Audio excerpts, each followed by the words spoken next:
Alhamdulillah. Alhamdulillahil qail. A'udzu billahi minasyaitonir rajim. Man 'amila salihan min dzakarin aw untha wa huwa mu'min falanuhyiyannahu hayatan thayyibah wa lanajziyannahum ajrahum bi ahsani ma kanu ya'malun. Sadaqallahul azim. Ashhadu an la ilaha illallah wahdah la syarika lah wa ashhadu anna Muhammadan abduhu wa rasuluh. Allahumma salli wa sallim ala sayyidina Muhammad wa ala alihi wa ashabihi ajma'in. Amma ba'd. Faya ayyuhal muslimun ittaqullah usikum wa iyaya bittaqwallah faqad fazal muttaqun. Qala Allah Ta'ala fil kitabil aziz ba'da a'udzu billahi minasyaitonir rajim. Ya ayyuhalladzina amanu ittaqullaha haqqa tuqatih wa la tamutunna illa wa antum muslimun. Sadaqallahul azim. Tuan-tuan yang dimuliakan dan dirahmati Allah, pada hari yang penuh barakah ini, Sayyidul Ayyam, penghulu segala hari, saya menyuruh kepada diri saya dan tuan-tuan sekalian agar sentiasa meningkatkan ketakwaan kepada Allah Subhanahu wa taala dengan bersungguh-sungguh melaksanakan perintahnya dan bersungguh-sungguh meninggalkan larangannya.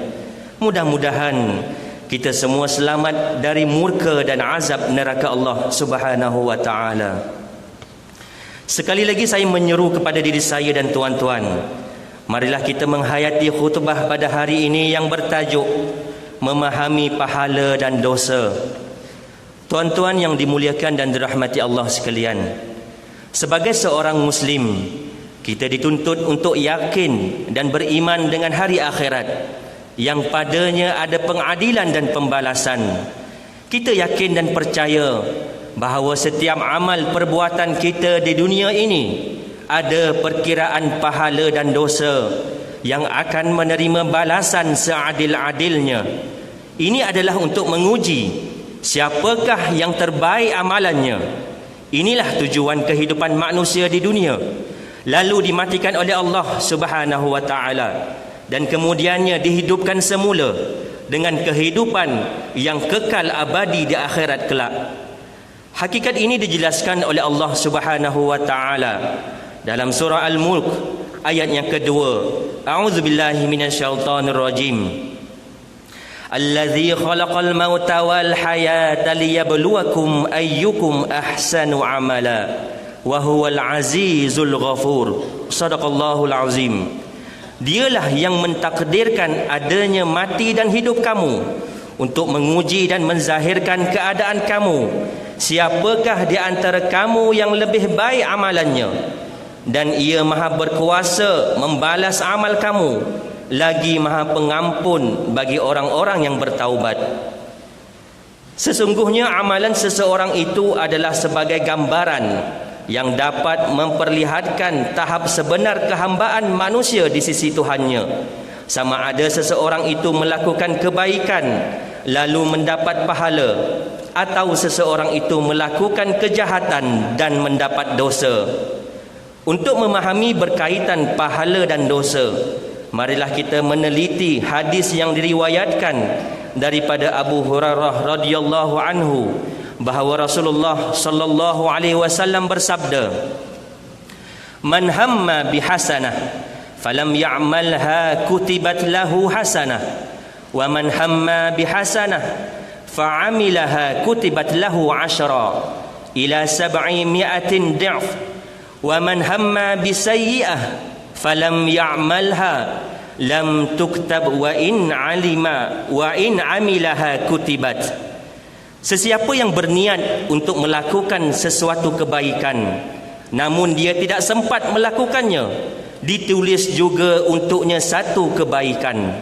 Sesiapa yang berniat melakukan kebaikan lalu dia melakukannya, dituliskan untuknya 10 kebaikan. sehingga 700 gandaan. Sebaliknya, sesiapa yang berniat melakukan kejahatan namun dia tidak melakukannya, tidak akan ditulis sebarang kejahatan untuknya. Jika dia melakukannya, barulah ditulis satu kejahatan untuknya. Hadis riwayat Muslim. Tuan-tuan yang dimuliakan dan dirahmati Allah sekalian, lihatlah betapa luasnya rahmat Allah Subhanahu wa taala kepada umat Nabi Muhammad sallallahu alaihi wasallam. Berniat melakukan kebaikan pun sudah diberi pahala sepenuhnya. Sekiranya berjaya melakukannya, akan diberi ganjaran 10 kali ganda dan boleh mencapai 700 kali gandaan pahala. Sebaliknya, kejahatan yang baru diniatkan tidak dicatatkan sebagai dosa, tetapi apabila benar-benar ia melakukan kejahatan, barulah dicatat sebagai satu dosa. Bahawa sesungguhnya Allah Subhanahu wa taala Maha Pengasih terhadap hamba-hambanya, kerana perkiraan pahala bermula dengan niat, berbeza dengan dosa yang bermula dengan perbuatan. Persoalannya, mengapa masih ramai yang gagal menghargai semua rahmat dan kurniaan Allah ini? Sudah tentu ianya adalah berpunca daripada kekurangan iman dan gagal memahami apakah hakikat sebenar pahala dan dosa di dalam kehidupan mereka di dunia. Perlu diingat dan diberi perhatian bahawa iman yang sempurna hendaklah disertai dengan amalan, dan bukan sekadar niat dan angan-angan sahaja, tetapi juga memerlukan niat dan amalan. Tuan-tuan yang dimuliakan dan dirahmati Allah sekalian, Al-Quran jelas menyatakan bahawa umat Islam hendaklah melakukan sebanyak mungkin kebaikan, kerana ia boleh menghapuskan dosa-dosa kecil yang kita lakukan. Ini bererti amal kebaikan akan menyelamatkan seseorang daripada azab dan siksaan Allah Subhanahu wa taala. Firman Allah Subhanahu wa taala dalam surah Hud ayat 114. A'udzu billahi minasyaitonir rajim. Innal hasanati yudhhibnas sayyi'at. Dzalika dzikra lidzakirin. Shadaqallahul azim. Sesungguhnya amal-amal kebajikan, terutamanya sembahyang itu, menghapuskan kejahatan.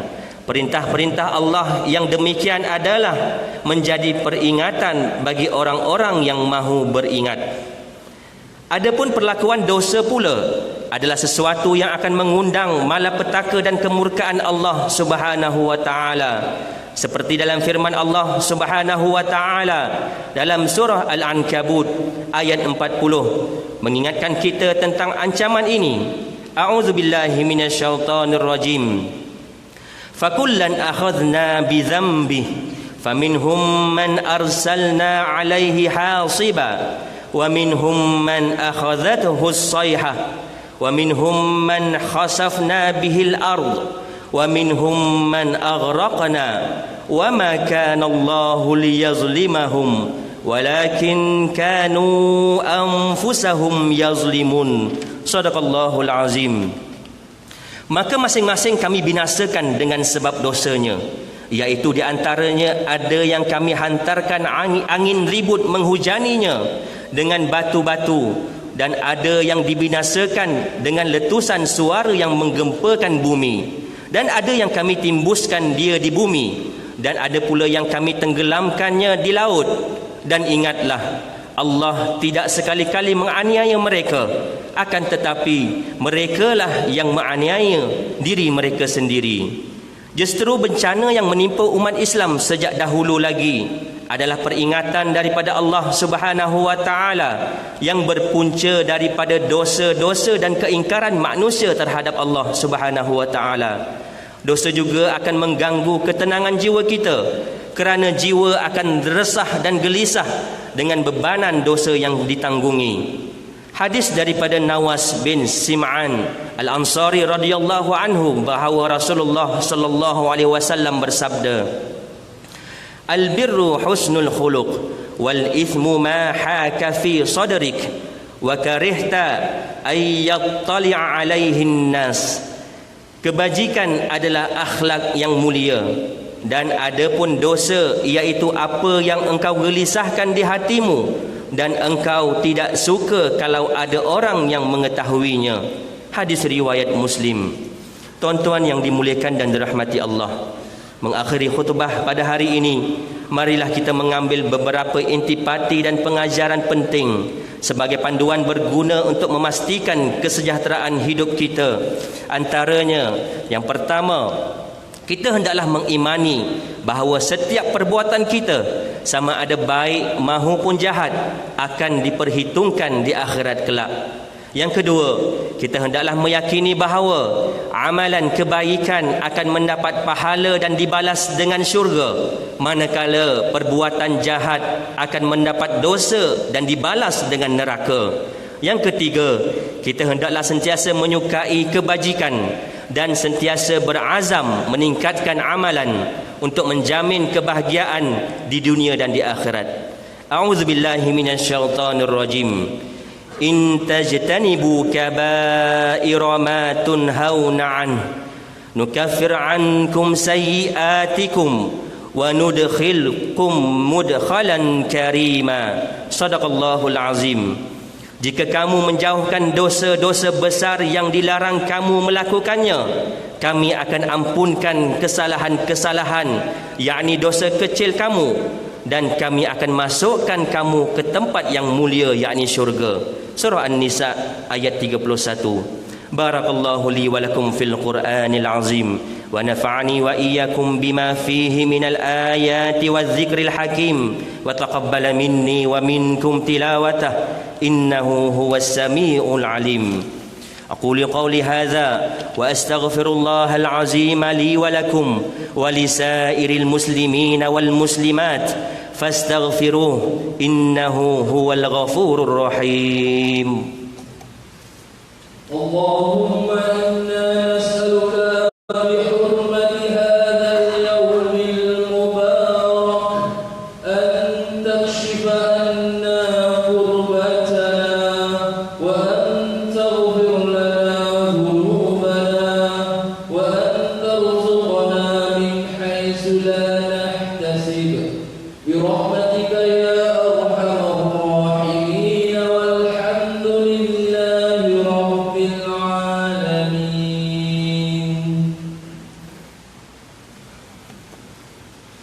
الحمد لله الذي جعلنا من المسلمين ورزقنا من الطيبات. أشهد أن لا إله إلا الله وحده لا شريك له وأشهد أن محمدا عبده ورسوله. اللهم صل وسلم وبارك على سيدنا محمد وعلى آله وصحبه ومن تبعهم بإحسان إلى يوم الدين. أما بعد، فيا عباد الله اتقوا الله أوصيكم وإياي بتقوى الله فقد فاز المتقون. Tuan-tuan yang dirahmati dan dimuliakan Allah sekalian, Mimbar Jumaat sekali lagi berpesan supaya kita sentiasa bertakwa kepada Allah Subhanahu wa taala dan menyedari bahawa Islam mengajar kita supaya bersikap sederhana dalam segala amalan. Kita amatlah dituntut agar menampilkan kemuliaan akhlak, sikap dan kepribadian tinggi, kerana Rasulullah sallallahu alaihi wasallam diutus untuk menyempurnakan akhlak dan sebagai rahmat bagi seluruh umat dan sekalian alam. Oleh itu, marilah kita sentiasa memperbanyakkan salawat dan salam ke atas Nabi kita Muhammad sallallahu alaihi wasallam. Firman Allah Subhanahu wa taala, A'udzu billahi minasyaitonir rajim. Innallaha wa malaikatahu yusholluna 'alan nabi. Ya ayyuhalladzina amanu sallu 'alaihi wa sallimu taslima. Allahumma salli wa sallim ala sayyidina wa maulana Muhammadin sayyidil mursalin. Wardallahum an ashabihi wa qarabatihi wa azwajihi wa dhurriyyatihi ajma'in. Allahumma ighfir lil muslimina wal muslimat wal mu'minina wal mu'minat al ahya'i minhum wal amwat. Innaka sami'un qaribun mujibud da'wat wa ya qadiyal hajat. اللهم أعز الإسلام والمسلمين وأهلك الكفرة والمبتدعة والمشركين ودمر أعداءك أعداء الدين وانصرنا على القوم الكافرين اللهم إنا نسألك ونتوسل إليك بنبيك الأمين ونسألك بأسمائك الحسنى وصفاتك العظمى أن تحفظ بعين عنايتك الربانية وبحفظ وقايتك الصمدانية جلالة ملكنا المعظم سلطان سلانغور سلطان شرف الدين إدريس شاه الحاج ابن المرحوم سلطان صلاح الدين عبد العزيز شاه الحاج اللهم أدم العون والهداية والتوفيق والصحة والسلامة منك لولي عهد سلانغور Tengku Amir Shah Ibni Sultan Syarafuddin Idris Shah Al-Haj fi amni wa salahin wa afiyatin bimannika wa karamika ya dzal jalali wal ikram Allahumma atil umrahuma muslihain lil muwazzafin wal ra'iyati wal bilad wa balligh maqasidahuma li tariqil huda war rasyad ya Allah engkaulah Tuhan yang maha berkuasa kami bersyukur kehadrat-Mu yang telah mengurniakan kami rahmat dan nikmat sehingga kami dapat meneruskan usaha ke arah memperkukuhkan negara umat Islam khususnya negeri Selangor Darul Ihsan sebagai negeri yang maju, sejahtera dan berkebajikan di bawah naungan dan pimpinan raja kami sebagai ketua agama Islam di negeri ini. Justru kami pohon kehadrat-Mu ya Allah, tetapkanlah iman dan pegangan kami kepada ahli sunnah wal jamaah.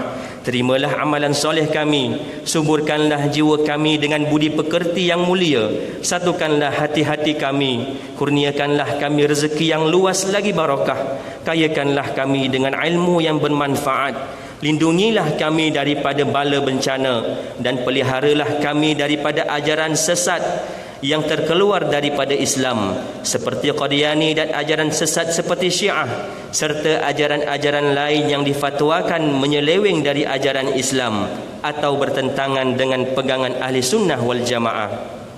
Ya Allah, bukakanlah hati kami untuk mendirikan solat fardu 5 waktu secara berjemaah atau bersendirian, menunaikan zakat melalui lembaga zakat Selangor, mewakaf dan menginfakkan harta melalui Perbadanan Wakaf Selangor dan tabung amanah pembangunan Islam Selangor serta tabung pembangunan Masjid Sultan Abdul Aziz Pulau Indah. Dengan amalan ini ya Allah, berkatilah hidup dan luaskanlah rezeki kami dengan ganjaran pahala yang berkekalan hingga ke hari akhirat. Rabbana hab lana min azwajina wa dhurriyyatina qurrata a'yun waj'alna lil muttaqina imama. Rabbana atina fid dunya hasanah wa fil akhirati hasanatan wa qina 'adzaban nar. Ibadallah, innallaha ya'muru bil 'adli wal ihsan wa ita'i dzil qurba wa yanha 'anil fahsya'i wal munkari wal baghi ya'izukum la'allakum tadhakkarun. فاذكروا الله العظيم يذكركم واشكروه على نعمه يزدكم واسألوه من فضله يعطيكم ولذكر الله أكبر والله يعلم ما تصنعون. أقيم الصلاة.